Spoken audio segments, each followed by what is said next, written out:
G'day everyone, it's Bob M from the Oxygen Farm. The other day I was responding to Homestead Oz about prepping or hoarding and whether I was a prepper or not, and I didn't consider myself a prepper. But then I looked at the definition, and so I owe Lynn and Wayne an apology. Yeah, I must be a prepper, but I haven't got the American thing of guns and ammo part of prepping that seems to be on a lot of the YouTube videos. Anyway, I've just had a few thoughts on what needs to be in the pantry for when things don't go how you were expecting and your usual routine gets disrupted. So just a few more thoughts. Now, what's going to disrupt my day is when this river floods and I can't get to the shops and I'm stuck housebound for anything up to a week. And that's what started me building my pantry. Anyway, here's a few other thoughts. Well, after I stocked up my pantry with canned soup and chili and snack foods, I thought about long-term pantry and rice, pasta, beans, grains, some oats and some corn. Now, not the usual corn that you see in the American prepping things, but popcorn, because you need to put in your pantry that which you will use. Now, I will use fresh corn in soups and things, and sometimes when I'm cooking an omelette, but otherwise it is popcorn that's going to be what I grab for a snack when I'm sitting down watching a movie or whatever. So if I was to have corn or wheat or barley or oats in a grain form, I would need a grain mill. I'm not at that level of long-term preparation.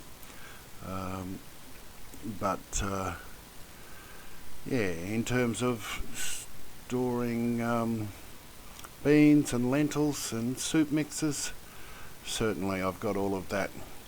The other thing that was important to me was being able to vary the flavour of the food, and so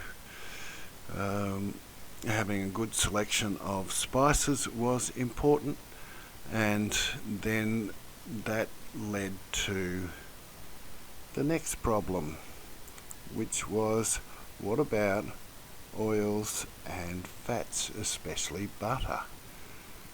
Okay, from that I got into making ghee, and you can mix ghee with dried milk powder and reconstituted butter.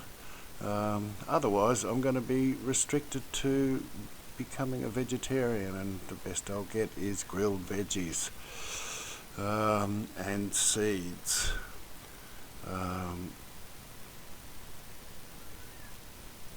The honeybee there reminds me that yes, honey, long-term storage, essential, and the other thing that is essential there for me, and especially with the cooking and things, is for sugarcane. I haven't got enough land to do all that, so I'm going to have to be buying a few kilos of sugar and storing that somehow.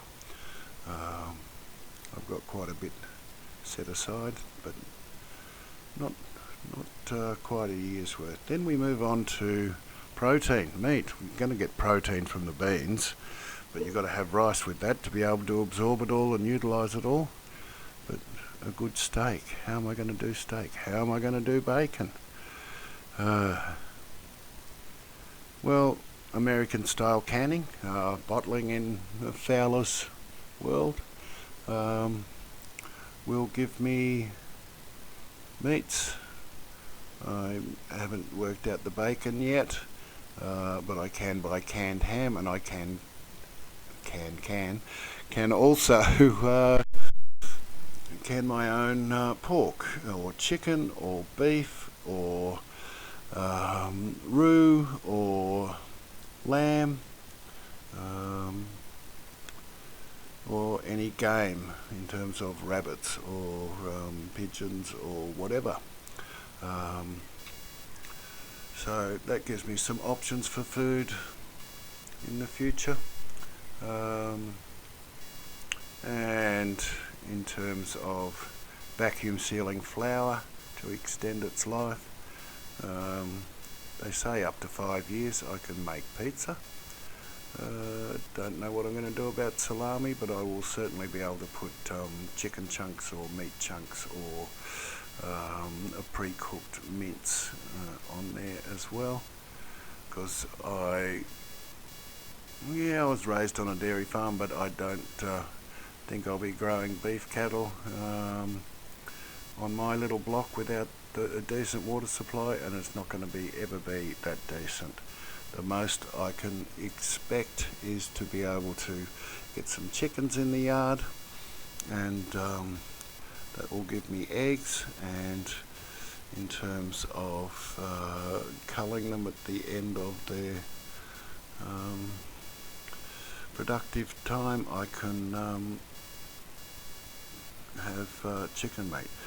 Pigeons and game birds is a possibility, but I don't think I'll do the South American thing of raising guinea pigs, although they're supposed to be quite good, similar to rabbit, but and I certainly won't be raising rabbits because they're such a damn pest, and with the mozzies and the CSIRO Khaleesi virus, then it's not something that I would want to eat.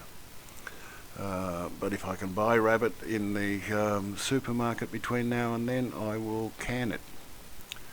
If I was in the UK, I'd have the option of squirrel, but we don't have squirrels here, and I'm not planning on cooking possums or anything.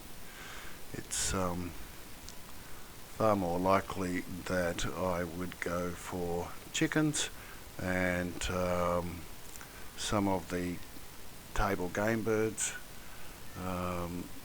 like quail here, and can buy pheasant and other specialty breeds. A bit expensive to get started, but always a possibility in terms of having some protein sources, and in terms of if any escaped up on the block and colonised in the trees below, in the lower part of my block, then that would give me some wild game to be chasing.